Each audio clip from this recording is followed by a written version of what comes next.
Hey, welcome back, folks. Thank you for joining us again for the LFG Unfiltered Franchise Education Podcast. I am your host, Michael Hyam, and Leanne Caruso is our Executive Director of Editing. Right? How's it going? Or Opus Clips doer. I'm good. I'm good. It's summertime. Just got back from a 10-day vacation. That was super nice. I can imagine. I wouldn't know what that 10 days. That's unbelievable. That's great. I know. It was really good. We went to the Keys. My kids went to camp. Spent a lot of time on a boat. I got as tan as Leanne gets, and then back at it. Oh, fun, fun. That is great. Did you visit your mom while you were there? You remember she lives in Key West? Oh, does she? Yeah. I decided to grace her with my presence for a couple days out of the A 10. couple. You were in Key West for 10 days and you only graced her for a couple? She doesn't like boats. That's not my Oh, fault. goodness. Oh my. All right. All right. Well, hey, let's jump into it. Yeah, we got a very big podcast today. And by big I mean lots of people. Yeah. Lots of amazing, well-rounded, educated franchise industry experts. Mhm. Starting it off with Jeremy Shelton, Vice President of Franchise Development at Oh Dear. Then Leanne's favorite, Rob Lancet, Vice President of Franchise Development at Stratus Building Solutions. Not that you're not Jeremy, and Rob, not that you're not my favorite. Chris Brown, Vice President of Franchise Development at Clothesbin Franchise. Paul Pickett, okay, Leanne's real favorite, Chief Development Officer, Executive Vice President of Franchising at Wild Birds Unlimited. Kelly Schroeder. I gotta say now that everyone's our favorite. I don't want to insult everyone. Yeah, Anyone. you can't narrow that down. That's a great list of people. Kelly, our newest favorite, Vice President of Franchising, Threshold Brands. Chris, you're a favorite too. And rounding it out, Danielle Wright. Everyone knows Danielle, my favorite, President of Fran Coach, Create a Shift, or co-host of the Franchising 360 show. Yes. So the reason we're having all of these three is all of these people. I don't know how to count. It's six, Leanne. Maybe you're still on those what was it, pina coladas and anyway, the reason we're having these top-notch Fran Dev execs is they were in Nashville at our mastermind retreat, and we wanted to kind of bring them back together and see what they learned at the retreat from each other, and then how they've kind of taken that back into the real world and kind of tell us what's going on in Fran Dev. We've got a good mix of people here. This was supposed to be broken up in two, but we're gonna try it with six and see how it goes. Six at one time. But it should be good. It's a great, great group of people. I'm excited. And they are all my favorites. All right, well, let's get to it. Before all of those intricate, eccentric, fascinating individuals come on, we're going to start with what's growing on. This segment is sponsored by Franchise Assembly, a franchise events company, bringing resources and education to franchise brands and people. Leanne, take it away. What's growing on? All right. So as of late June 2025, entrepreneurial optimism is surging. Over 87% of respondents are planning to launch within the next year, and 49% targeting within 3 months. 88% of those people believe conditions will stay the same or improve in the next quarter. That's good. Notably, baby boomers, who make up 33% of the respondents and active business owners, are driving the surge. That's even cooler. So that's where you do your targeting, Fran Dev people. But it's not all smooth sailing. 70% are concerned about funding, though fewer see access to capital getting harder. With a mix of confidence and caution, this reflects a market ripe for franchise growth and one primed for your listeners. when primed to seize on franchising opportunity. Yeah, that kind of goes in line with this report, this Routers report that was pulled on July 8th. U.S. small business confidence dips, but resilience persists. Okay. In June, U.S. small business confidence slightly pulled back. The NFIB Optimism Index slipped to 98.6, with inventory concerns up sharply, and expectations for sales down from 10% to 7%. Still, nearly half of owners rated their businesses as good or excellent, though that's down from May. While worries remain around taxes, trade, and labor, resilience shines through. This cautious optimism points to a market that's steady, adaptable, and ready for thoughtful franchise-led strategies. So similar. Yep. All right. Small business owners are not thrilled, but they're not quitting. Okay, these are all related. This is from The Guardian. Despite facing tariffs, inflation, labor shortages, and rising finance costs, U.S. small businesses are hanging on. Multiple surveys shows 56% are growing and 90% are keeping or adding staff.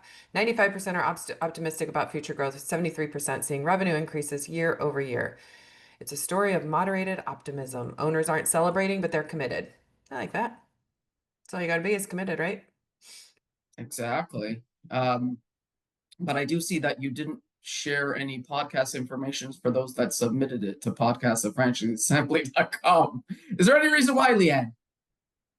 She goes silent. Okay. I kid. Bad connection. Please do continue sharing. We do occasionally get some podcast emails, which is great. If you have some great news of what's going on in your neck of the woods, then send an email to podcast@franchiseassembly.com, and we will hopefully share that information. Next up is our franchise royals, and here we have two greats from what I recall.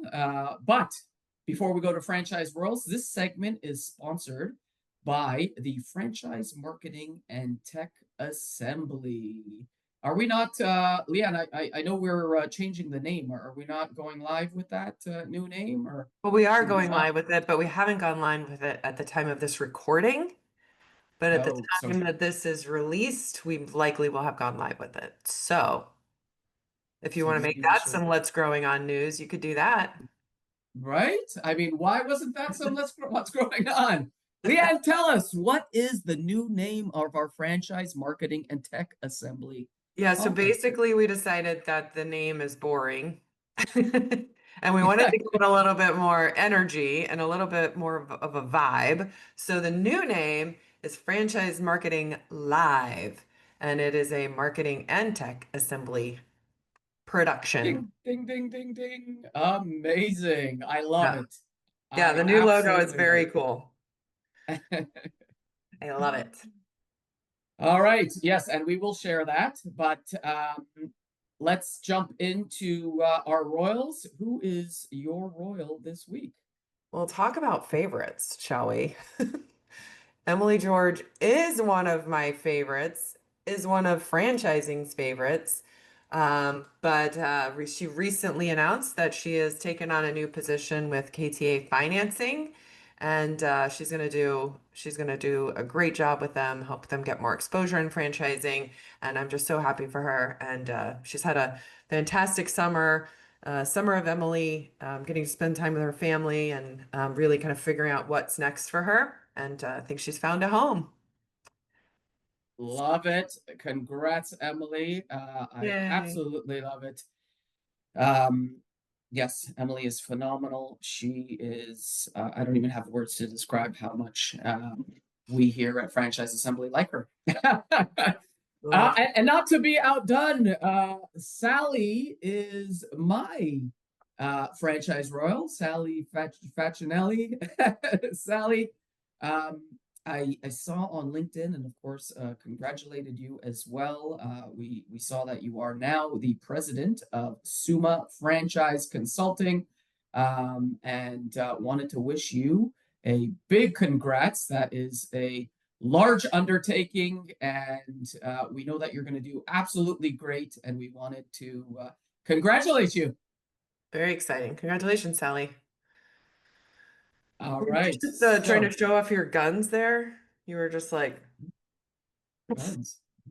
Oh, you want to see my guns? They're upstairs. I will bring. Oh no, actually, I'm in Canada. If I show you my assault rifle, I might get arrested over oh God. here. I'll leave that in the safe. Okay, so before we head to our show and tell segment with the bright, brilliant minds of franchising, please take a moment to learn about our podcast sponsor, Subtle Strauss.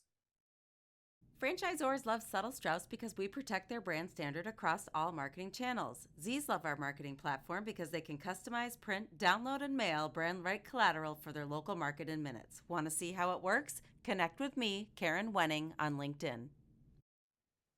And welcome back to our favorite segment of the podcast, Show and Tell, where we have thought leaders, industry experts, and boy, oh boy, oh boy, oh boy, do we have the best of the best. Wait till you see this group. Oh my goodness. Yeah, you can't see them right now, but I can see them. We've got Jeremy Shelton, Rob Lancet, Chris Brown, Paul Pickett, Kelly Schroeder, Danielle Wright, and you hear enough of my blabbing. So I'm going to let each and every one of them tell you where they're from, what company they work for, their position, and 2 words that describes them. Take it away, Jeremy. I'm Jeremy Shelton from Oh Dear All Natural Pest Control. 2 words that easily describe me is easily excited. That's on your LinkedIn profile, isn't it? I love it. Rob? Yeah, I'm Rob Lance. I'm VP of Franchise Development with Stratus Building Solutions. And 2 words that describe me, sarcastic, and this is kind of 2-parter, Gen Xer. Love that too. We were recording a bit earlier. Leanne said the 2 words were good looking. I don't know. Chris. Hey everybody, I'm Chris Brown. I am the VP of Development for Clothespin. Been around the industry for a few days, and 2 words that describe me, I guess, always optimistic, maybe. I guess that's a good start. That is a Good. great one. That's a good descriptor of you, I think. Go for it, Paul. Oh, I'm next. All right. Hey, everybody. Paul Pickett with Wild Birds Unlimited. I'm the CDO and EVP of franchising. Glass full. That's what I would say. Nice. It's true. That's a hyphenated word, kind of. Oh, come on. Always glass full. Okay, Grammarly. Hey, Kelly? Hi, Kelly Schroeder here, VP of Franchise Development at Threshold Brands. We have 10 home service brands in our portfolio. And something to describe me, 2 words would be relentless and passionate. Ooh, I like those 2. All right, Danielle? Dang it. Danielle Wright, CEO of Creative Shift and president for Fran Coach. We can go into that later. 2 words, talkative, animated. Those are great. Good ones. Definitely work well for a podcast that has 8 people. And for the record, folks, I don't know why Leanne put it in order of men first and the women at the bottom. Personally, I would have put the women on top, and actually that doesn't sound right. Yeah. Okay. And off we go. Yeah. Off with a bang. Yeah. Why do we have this good-looking group of intelligent individuals all together on this podcast, Leanne? Yeah, so as I mentioned earlier in the podcast, we all met together at the Franchise Development Executive Mastermind Retreat in Nashville earlier this year. And this group was all together 2 days, kind of challenging each other, solving issues, helping them resolve through experience, insights, and all of that stuff. And it was such a great conversation. Usually I bounce around to tables to the other mastermind groups, and I stayed with this group mainly because they were unruly and they had to be contained. But really, the conversations were just so well thought out and vulnerable, and it was such a good group of people. And so I thought we'd bring everybody back together and kind of talk about the things that you learned in Nashville with each other, and then kind of how you've implemented that today, and then kind of what's going on in the state of FranDev as we sit here mid-year in 2025. So we're going to try to attempt this with 8 people on the call. I'm just going to kind of start with the mastermind in general. But what made the Nashville Mastermind experience different from other events or conferences that you've attended? And I'd like to start that with Kelly. Yeah, so I felt like I came home to myself, and in a professional way.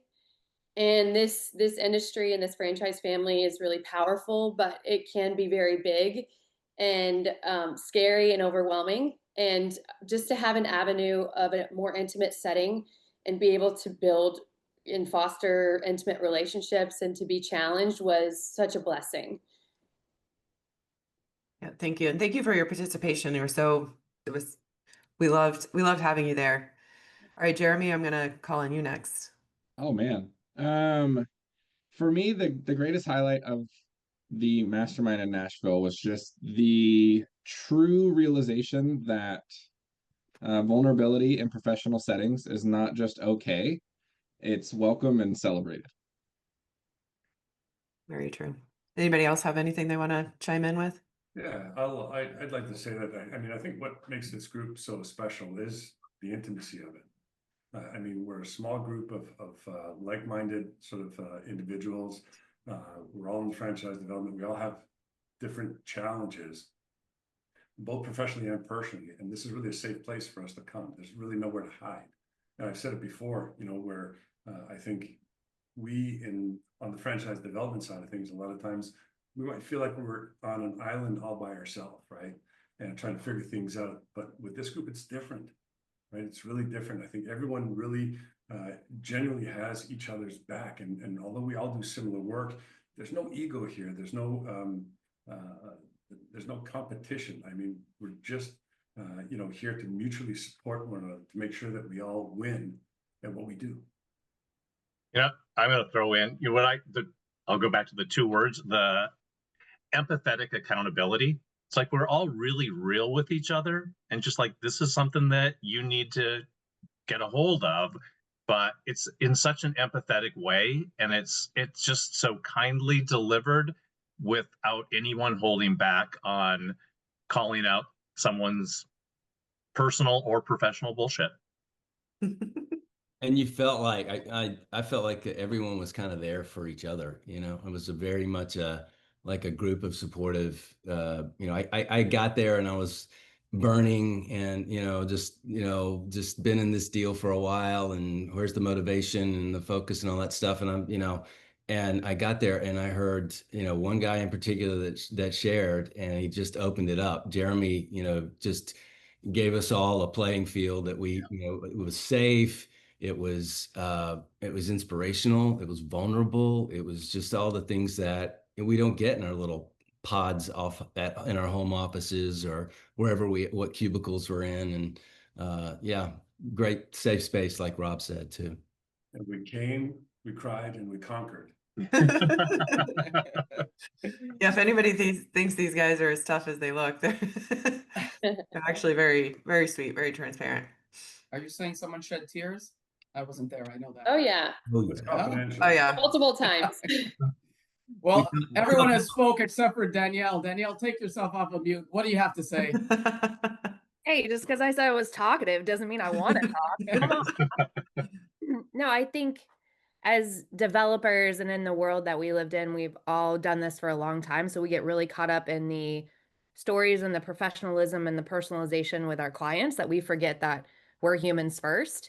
And so it gave us an opportunity to really touch into that piece and give us a space that we don't have to always talk about franchise sales and what's working with leads, what's not working with leads, because at the end of the day, our clients are going to go through a process with us, and we need to be as authentic to ourselves to be able to do that for them. Couldn't have said it better. Human first. Love it. Which is a perfect segue actually into my question, which is, how do you make space for peer learning and collaboration like this in day-to-day? I mean, is that even possible with the grind? Chris? Yeah, I think I just got back from 2 conferences, and I always lose my voice at these things at some point or another. But I make a point to there are about 3 or 4, maybe 5 people at these things that I go to and just say, hey, what's going on? Like what's working for you, what's not. They're coming to me, in not in any particular order and saying the same thing. And so, it's almost like a little bit of an extension of what we're talking about here with this group. I think it takes a special kind of person to go to just open up and just say, hey, you know what? This is what's going on with me. What's going on with you? And that's what I do. And I've always been that way, maybe to a fault sometimes, where I'm open to everyone else's ideas and thoughts and, but kind of going back to the first part of this question, the question before, what I left with from this was, making it my own, being my own authentic self. And Danielle was talking about a process, and that process is the one that I get to walk them through, and it's a personal experience. So, yeah, I'm an open book when it comes to gathering information. There's so many resources in our industry that we can do that with, and I jump in. Anybody Michael, else? I think Day to day? I mean, to be honest, I don't think I have the luxury of time to make space for the peer-to-peer stuff on a daily basis. But having said that, I certainly take the learnings that I get from attending these types of networking functions or events or the masterminds and implement them, on a daily basis, right? So that for me is the gold. That when I get those little golden nuggets at these events, and I implement them in my everyday life. I think when you start doing it, though, when you start making the space, you have to be intentional about it, because it isn't all that natural to just like, oh, I happen to have Kelly or Danielle or Rob or Jeremy, Chris's number in my phone, and I have this question, but do I want to bug them? Do I want to, do I want to throw my stuff on their plate? So in the beginning, you kind of just have to be intentional about it and say, I'm going to make this many calls this week to not just my team or my candidates, but also my peers, who then become friends. And then it just becomes, oh, I'm driving home and I have this question. I'm going to call Jeremy and ask him ask him the answer. Or I'm going to text Leanne and say, can you talk right now? You know what I mean? And then it just becomes, it's that habit building thing where you think, wow, this week I talked to like 7 of my franchise friends who are friends. And then you start, you know what I mean? The relationship develops. And then sometimes conversations aren't even about an issue or a roadblock. It just becomes information that fills you up and friendship that fills you up. Like we're each other's board of advisors. I know Kelly and I have gone back a couple of times, and we do get caught up in the everyday, but something will trigger and like, oh, I owe her this, or she wants to talk about that. So we've done that quite a bit outside of these groups. And it's just to Paul's point, you just have to kind of build it into like maybe 30 minutes of your day. Like I can't speak for the group here, but we're very scheduled and structured people. That's kind of probably why we go rogue in these group events, is the majority of our life is just so structured that we don't take the time to focus in on it. But if we plan it as a part of our day, to Paul's point, then I think we can get a lot of benefit from each other in that way. Well, I'm so glad you guys chose to make the time and come to Nashville and do the monthly calls, because I know they're really important for accountability and for keeping these relationships. In terms of ideas or things that you learned at the mastermind, like together from each other, what is one of the most valuable discussions or ideas that you heard while we were together or on our calls? Jeremy? For me, it was thinking bigger, right? I am generally a person that works for single brand franchises intentionally, but getting to hear from franchise developers that do the opposite of that and work for bigger brands with bigger franchisees and things along those lines has really helped me with my candidates and kind of coaching them through, like, what does this look like when you exit? What can ODear or working with me or starting a franchise in general do for your life later? Because nobody goes from corporate America to owning a business to think that they're giving away their entire life to this business. That's the exact reason why they're leaving corporate America. And so just truly having a focus on, like, hey, this is what the bigger brands and the bigger franchisees are thinking. How do we help you get there? Has been a pretty phenomenal shift and kind of late stage funnel at ODear. Anybody else? I came there with I don't even remember what I went there with. It was like it changed so quickly. I got my thought out on the table, and all of a sudden, wait a second, what was I thinking? And the reason I say that is because I left with, I think honestly, I think what I came there with was I was thinking of, what's my role going to be like? We've sold a lot. Am I selling myself out of a position?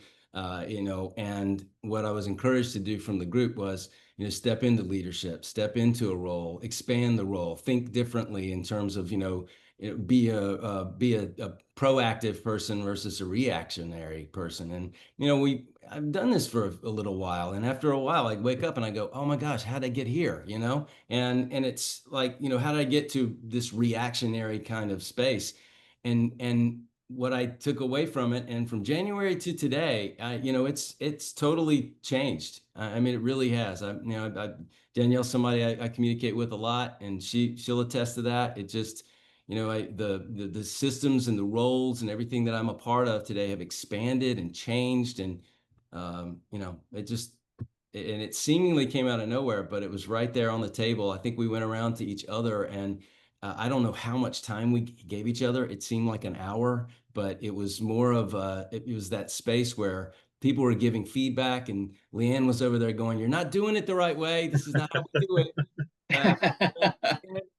But it worked, and we're different kind of thinkers, and we all came away with it with something. That was mine. So I want to add one thing. And I know it's cliche, we hear in the franchise industry, like, hey, we're all friendly competitors and there's like a slice of the pie for everyone. And it's so true. For example, like Jeremy and I have, competing concepts in pest control. And we've been in touch, over the time on, open positions that we're looking to fill, or what we're seeing with leads, and even with this group, and really like benefiting and being supported, and just having the mindset of abundance and not scarcity, and that we are stronger together. And I've always said that, but I don't think I've really walked the walk, walk the talk, or however they say it. And with this group, I've been able to, and it's been very transformative on my ability to problem solve and move the business forward because of this group. I find one of the things that's extremely valuable to me outside of the peer-to-peer sort of opportunities that we have when we're together is some of the professional suppliers that you bring in to these events as well, right? Like, so Ingrid, for example, talking about AI and how you can implement AI on the franchise development side of things. I'm a sales and relationship guy. I'm not a technologist, right? So for somebody like Ingrid to come in and dumb it down for somebody like me, that I can understand it, that I can learn to implement it, on the franchise development side of things. I mean, that to me is also valuable, right? So we're fortunate that we have us as a peer group, but also some of the suppliers that you bring in too, really add benefit to what we do for a living as well. And I think Totally love it. Go ahead, Paul. Oh, I was just going to say, we're all in a position to lead teams and to help people, and finding that's something if you're interested and open to it, you never stop learning on. And so even though I didn't come with any like specific issues, just talking through other issues that other people have was really, really helpful, and made me go back and actually just change the way I was doing things. And it's like, I kind of like, sometimes you don't have to bring everything up, right? And that's something that I always have been like, I have to talk about it. If it's an issue, it has to be talked about. not everything does have to be talked about, and it could just be a one-off and see if it, don't jump so fast to fix everything, I guess is the point that I came away with, including stuff that you're going through yourself, right? Like, I'm just not, I don't have it in me today. Well, guess what? That's okay. Just have it in you tomorrow. Love it. And I by the way, Paul, I just realized, well, I recently moved, but I have a wild birds that is literally a 2-minute drive from my house here in Thornhill, Ontario. Oh yeah. Debbie Nealstar. Great. How many times have you been there in the last 6 I months? have. I only realized it like 3 days ago, so I am going to perfect. stop in at some point. Coming up on a weekend, go get yourself a bird feeder and make the world a better place. There you go. I'm going to send you a picture when I do. That is great. You Okay. guys are fantastic. I didn't even have to ask about takeaways, and you took the question right out of my mouth. So I'm going to jump in with something different, which is from this Mastermind in Nashville, what was the one topic that generated the most discussion or debate or controversy, whatever we want to share? Jeremy, you want to lead that one? Thanks, Chris. I don't think it was mine, to be honest. I think my topic was all about kind of like self-doubt and imposter syndrome and how to overcome that. I think the topic that is not mine to share, but was whether or not people felt like they were in the right seat. Yeah. And things along those lines, and how to navigate that, and what that meant for them, what it meant for their candidates, what it meant for the customers of the company. And we really kind of dug deep on that a couple times. And what it really kind of showed me was reinforced that the people in this group are really not here. We're not here for our paycheck. We're not here for those sorts of things, but we're here to make an impact. And as long as that impact has a good outcome for the end person, the customer of that location, the franchisee, then that's what satisfies us. And on that, I think we have no additional comment on that. Please, more about vulnerability, Danielle, please. What stays in Nashville? What happens in Nashville stays in Nashville, including on the honky tonk buses. Anyway, all right, let's go. Let's get out of the woo woo stuff and talk more about what's happening in FranDev. So, how would you guys describe the state of franchise development at this point, kind of midpoint in 2025? I'm finding it pretty consistent, to be honest. I think in the past, franchising as a whole has generally been somewhat cyclical, right? Not necessarily seasonal, but cyclical. When the economy's good, people have this false sense of security with their job. When the economy is bad and they get laid off, they try and find a job and they can't find the job, and they generally turn to franchise.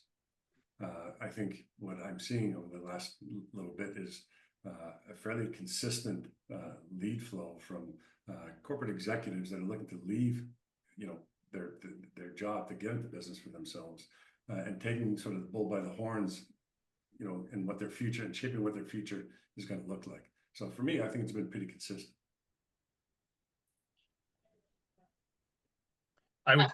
We've had I'll just say for Wildbirds Unlimited, after a very, very slow first quarter and a lot of anxiety when we met in Nashville, for us, the faucet got turned on. And so lead flow has improved dramatically for us, which has been great. And yet at the same time, and I think it's because of what Rob said, there's a lot of uncertainty out there. That uncertainty has also made the process and decision making less consistent, and people are a little more anxious. We have development up in Canada, and we've got some really good interest with people saying, but I want to wait and find out how this is all gonna play out. And so I do think that it's interesting, and I've been around for 36 and a half years, so a long time doing development, and been through a lot of ups and downs with the economy, with wars, with presidential elections, with blah blah blah. This one, people are actually like a little bit more it's no longer as much of what I would call an excuse not to make a decision. They're actually still staying on track, staying in touch, but consciously deferring decision making. Yeah. That may be different from others, but that's what I'm experiencing. I'm seeing that. And another thing that I recognize is, our number one competitor is that white collar person staying in their W-2 job that's 6 figures. And I've seen a bunch of candidates come through to Discovery Day. They have their franchise agreements and they can't jump off the diving board into the pool. It's too scary and the fear is too great because of the economy. And so challenging myself and my team to really ask those probing questions throughout the discovery life cycle to see if there's doubts and to see if, were they ever really going to leave their job in the first place to pursue. And that's really hard to judge and to discern. But we've definitely lost some recently due to folks just really loving it, but just they can't take that step because of the fear and what's going on macro and in the economy. Anyone else? I think the lead, and we're talking about leads, maybe people who are looking for businesses, but I think they're a lot more deliberate today than they have been before. At least the ones that I work with. I think one of the things that I was kind of thematic over the past maybe 6 months for me has been quality over quantity. But that's kind of how that's my filter anyway. And so, last year it was all about, and maybe even into the first part of this year, it was all about, what is it? Conscious franchising or something along those lines. Responsible franchising. Yes. Don't say that. I know, but that's what everyone talked about for 6 months. That's what I'm talking about. That's why I'm saying, that's why I'm mentioning it, because it's shifted, and for me at least. And I'm like, we shouldn't have to say that and I don't think we have an exceptional group in here, because I don't think a single one of us fall into that category at all. But I think it's because of what I was about to say, which is, this deliberate, this relationship that we have with this candidate, client, whatever you want to call them. I think they've been, to Paul's point, they're a lot more mindful of what they're doing with their dollars and where they're going to put them and decisions that they make. And I think, when we enter into that conversation with someone who's on that side of the conversation, it just makes it that much easier to say yes or no, to move forward or move on. And ultimately, I think that's what we want, and people in our role is to, spend our time efficiently and be purposeful about it. And do it with a conscience. And I think that you got 5, 6 of us here that have one. So anyway, Sorry, Michael. I guess you're out. In development is what I meant. But Michael, you have a conscience. I can.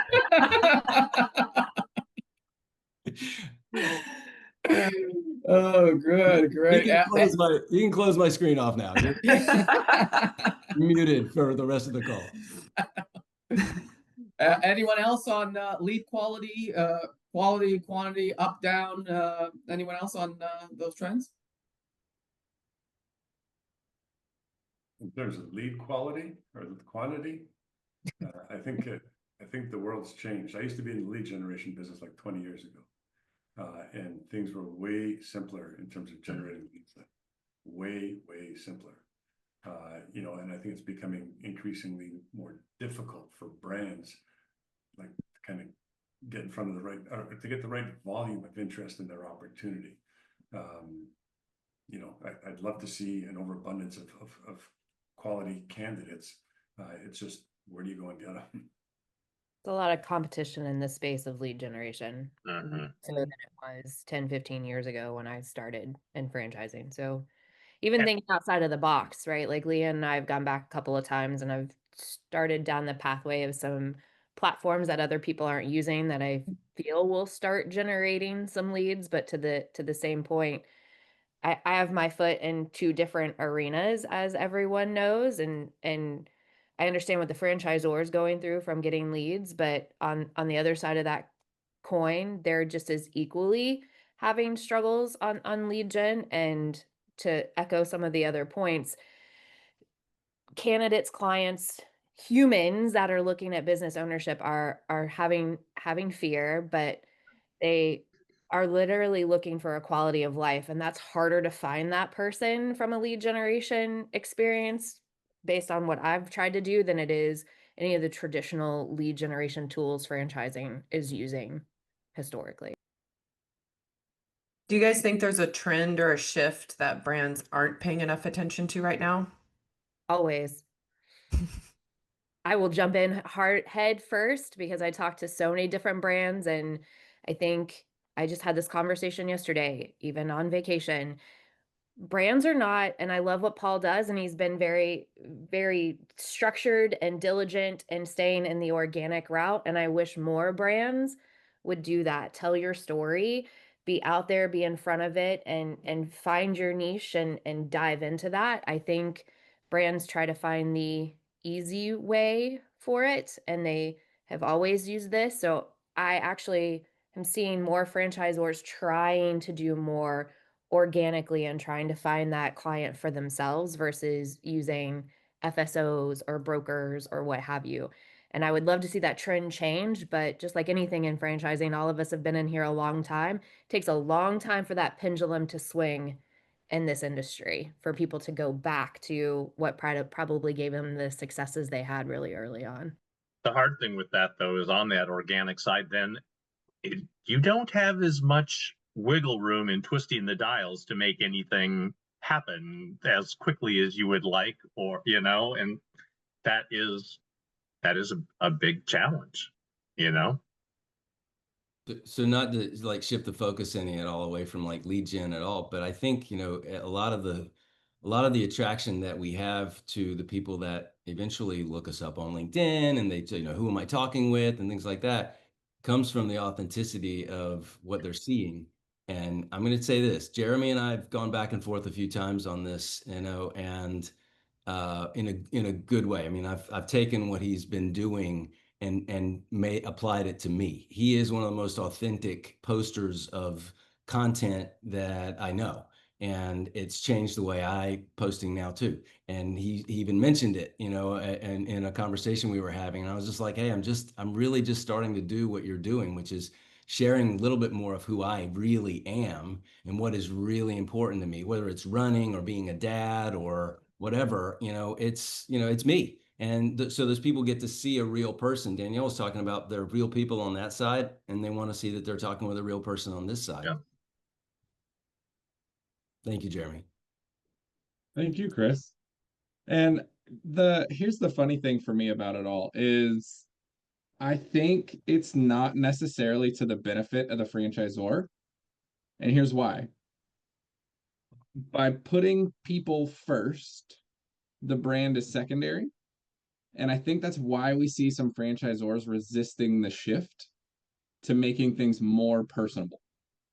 Because if you don't have the Paul Pickett's and the Rob Lancets that are truly dedicated to your business to grow it and to get the right people in the door, then that person actually becomes your problem.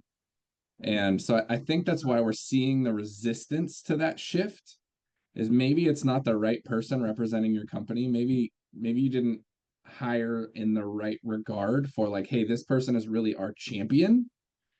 And so I think that's why you still see some of the traditional, like, hey, we're going to blanket the FSO and whoever responds is going to get that lead and all of those things because they don't have that person to really champion that business. Relationships.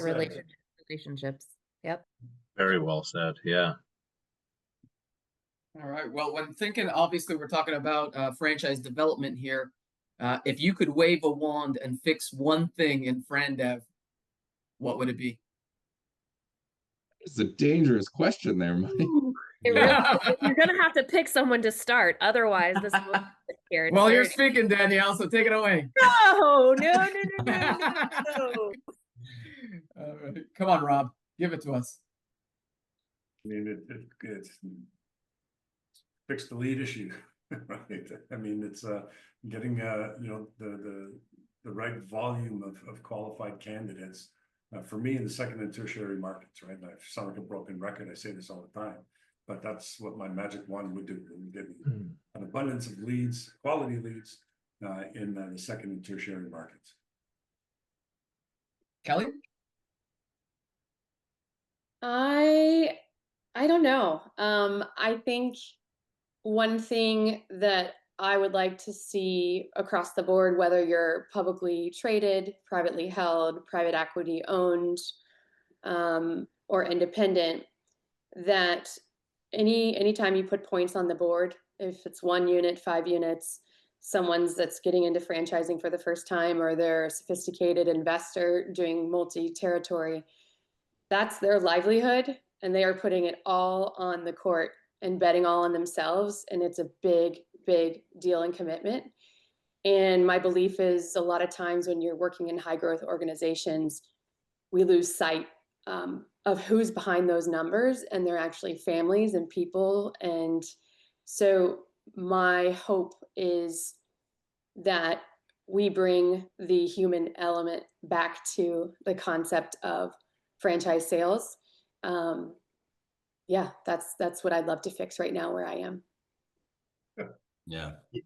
I was on a panel at the an event 2 weeks ago, week and a half ago, and they went through and had everyone give a golden nugget, and mine was a golden plea. And it was just like, to be thoughtful, because when you pick the wrong person to put them into your brand, and then this goes back to something that I think does need to be fixed. I said it ends up short term. It messes up your item 19 and your item 20 and your validation, which is part of the process, not part of the FDD, of course. But it also, so it hurts you by doing it incorrectly short term.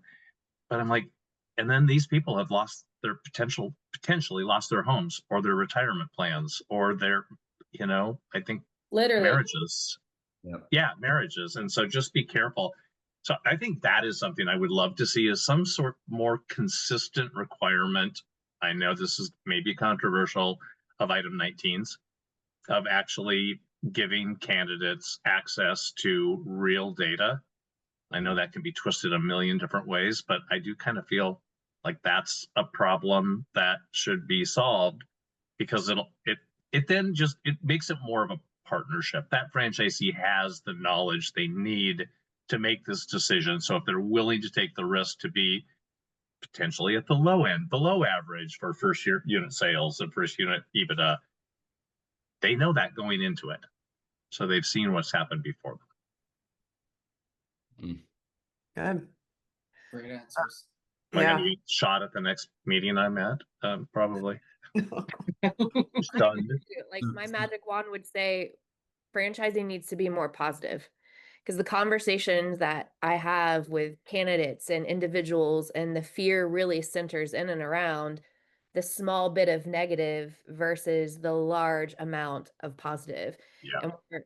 And we fight that battle every day to kind of say it's not this dirty thing that you think it is. It's given all of us on this screen great lives, and I think we're all still here because we love franchising, even though every day I'm like, how the heck do I get out? But it's like the mafia, you only get out if you die. So sorry, we're all stuck with each other. But I think by channeling Are you positivity. gonna start the Fran mob now? I like that idea. Oh God. I'm in. Yeah. I'm in. Leanne, buy that URL. You're the muscle, Yeah. Rob. You gotta you're gonna be the muscle have it that I already. send out. Like there It's we already are. bought. It's already done. Go daddy on speed dial. All right. That's all really great. So we're gonna do a rapid fire now. I did not tell you guys about this. So we're just gonna ask you one question, ask you a question just for one or two word answers. And I'm gonna ask all of you just because you're all in different industries and different levels of experience. So Jeremy, what's your favorite tool or tech you're using in your Fran Dev process? Client Tether. Nice. Chris? I'm gonna be, I use the heck out of ChatGPT, Claude in particular. I do. I know it's a lot of, everybody's gonna say AI, but I use it and then I refine it. I make it my own. So I don't just throw it out there, but I do a lot of data search before I get into conversations with people. Yeah, that's great. Paul? I AI, of course.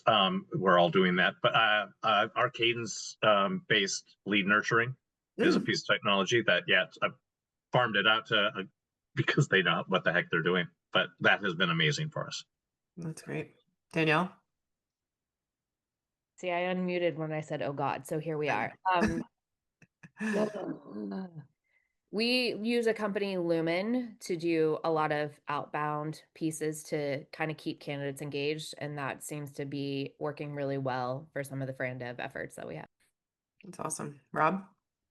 There's a couple. One, Perplexity has become my new best friend. Crystal Knows is a great tool that I use with candidates, and I'm trying to use Loom. I'm trying to be more personable with people and sending email, and I hate it. I absolutely hate it. I send videos to my kids to say, what does this look like? Like, I feel like I just look like an idiot when I talk to myself in the camera, but I have to use it more often. You're the muscle, man. You're the muscle. You can't. You're there. You got it. Go. I'd rather be the guy behind the scenes. Kelly? Perplexity as well, especially as of late. And it's really helped on personalized drip campaigns and segmenting the dead leads out and how to engage them. And then also engaging with broker networks. So Perplexity's been amazing. I use it every day. Great. Love it. All right. Next question. Danielle, you know I'm all about controversy. Biggest red flag in a candidate. Take it away.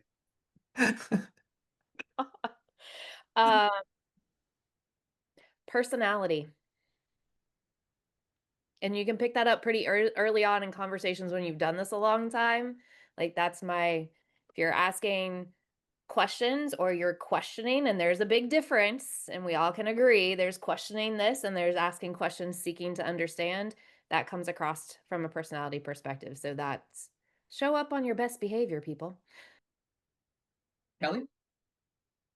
People in the process, very beginning of discovery, trying to negotiate to change the blueprint of the business model. No. I mean, if we're dating in this part and you're already asking if you can change 30% of the core business because you think it'll work in your market, just go open a Bob's ice cream shop and, let's just part as friends. Jeremy? Not having the spouse involved is a big one for me. Yeah. If they can't make the call, you can't make the business. Rob? Early on in the conversation, if they're just focused on how much money they can make, they're not asking the right questions. Like, we'll get to that, but you got to ask a hell of a lot more questions before we start talking about what the numbers look like. Paul? A candidate who is buying themselves a job versus investing in an enterprise that has long legs and long last. And no specific reason why you're last, Chris, but Chris? Okay, I'll work on that. Engagement. I think engagement, if we're having to hunt them down to set up the initial call, subsequent calls, things like that, or if they can't meet within like business hours or a reasonable time or something like that. And the only reason I say that, because I'm amenable and I'll have a late night call or an early morning call or something like that, is what are they going to do when they get into the business? What's that going to look like? And we have a semi-absentee model that I'm working with now. And, it's going to allow them to have unconventional hours, but they got to have hours. They got to have people, they have engagement. So, I always address that. I don't just assume that they don't have that flexibility or whatever, but it's important for them to be able to meet us where we are too. All right. What's the one metric that matters to you most right now? And Chris, I'll go to you since Michael put you last time. The one metric, like what? What do you mean? Like one metric per lead, those kind of things. Yeah. Okay. Yeah, for me, it's I've got two. And when I look at when they fall out of the process, because you said one, dude, one. One. Follow the process. She said one. All right. I Chris, guess when they I'll fall ask out, you again. Yes. I'll ask you again so you can have one more. What's the other metric that matters to you most right now? For me, it really is going to be like a lead source kind of thing, like where they came from. Yeah. I drill down to that, and I focus on that too. But where they fall out, those are two. Mhm. Jeremy? Validation to close ratio. Nice. Paul? I would say prospect to close ratio, and then the hardest thing nowadays is lead attribution. Just like, where did they come from? Because they're now coming from 12 different places before, and finding out what was the engagement with the brand, and then inspiration to communicate with the brand are really hard to figure out. Danielle? Only one. I know. Oh, Only one. I follow orders. Like you tell me go off mute, I go off mute. It's really cost per lead to deal. So like that chain of events is really important. I don't want to spend a lot to not get anything out of the back end. Kelly? So she answers one thing with a chain I know. of many different things. We have another masterminder in the marketing group, and she always says two things, but she says "and" in between. So she just makes one really long. So now we call her Angela and. I'd be smart, people. I'd be smart. Kelly? I would say D-Day to close percentage by FDM because you can track those and it provides great coaching opportunities. And lead to opportunity conversion percentage over time. Rob? Yeah, for me, I think it's more lead source. And I think one of the things that I want to start tracking more is not necessarily my cost per lead, but my cost per sale. I want to start tracking that. Nice. Is that everybody? Yep. All right. Well, the last question on this rapid fire, folks, and this isn't meant to be difficult. So whatever comes to mind, one word to describe franchise development in 2025. Chris? Opportunity. Paul? responsibility. Ron? Legacy. Jeremy? People first. Danielle? Fun. Nice. Ooh, and Kelly? Uncertain. Oh, love it. And Leanne? Oh. Thoughtful. What was that? She's looking at you like you weren't supposed to ask me any questions. You're not Oh thoughtful. my gosh. What about Well, you? this was What about you, amazing. Michael? What about you? What's your one word? You know what? I would have gone with opportunity. You know, it just opens One a word, realm Michael. of possibility. One word. Opportunity.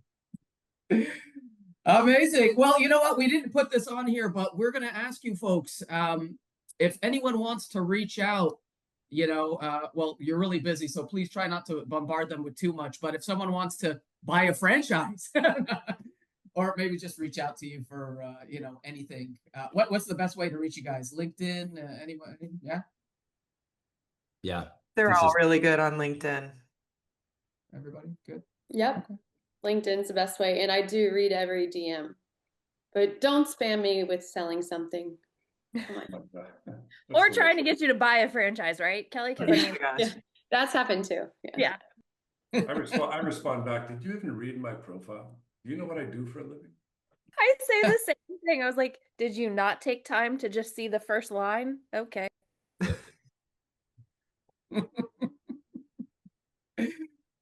This has been Another great. podcast, guys. Whole another podcast. Yeah, no kidding. Leanne, shut her down. All right. Well, thanks, guys. We'll see you All right. all in November in Tampa. Excited about that. Woo, we hope some other Fran Dev friends can join us too. On it. Did I All read? right. Did I read? Thanks, guys. Did I register? I don't think so, but we'll get you there. Just remind me. Thank you. Thank you All for right. having us on. Hey, This guys. is fun. Thank Thank you you. so much, Thanks, guys. everyone. Good to see Great everybody. Phenomenal. Phenomenal. I have to say it twice. Those guys are fantastic. Folks, Love we that. love you. Thank you so much for coming on the podcast. You guys have been great. Next up is our Franchise Mingle. Franchise Mingle is sponsored by the National Franchise Show. Leanne, you are taking it away this time. What do you Wow. got on Franchise Mingle? You're going to let me talk. That's so cool. All right. For the National Franchise Show, there's lots of events coming up in the fall. Looks like there's a lot of interest for Denver. Then you've got Detroit, Atlanta, Phoenix, and Tampa. I will be at Atlanta and Tampa. Super excited about it. And then in the spring, you got a full booked schedule: New York, New Jersey, Dallas, Cleveland, Houston, Chicago, Orlando, a new one in New England, Washington, D.C., and Portland. So that looks like a really packed schedule for you there. Do you have a new show in there? Like an extra Yes. show? Is it more than usual? Yeah, we went from 13 to 14 and Oh, some really diverse cities in there as well. very cool. All right. And then for on the franchise assembly side, we've got Franchise Marketing and Tech Assembly, now renamed to Franchise Marketing Live, on November 2nd and 3rd in Tampa. Right after that is the Hello Mastermind Fall Retreat for Executive Fran Dev and Executive Marketers on November 4th and 5th in Tampa. Then we've got Let's Grow Franchise Growth Assembly in Toronto, November 3rd and 4th. Who doesn't want to go to Toronto in December? And then we've got Let's Grow Fort Worth. Save the date for January 27th through January 30th. We hope to see you guys at some of these events. This episode is brought to you by Settle Strauss, Franchise Marketing Live, Franchise Assembly, and the National Franchise Show. Talk to you guys soon.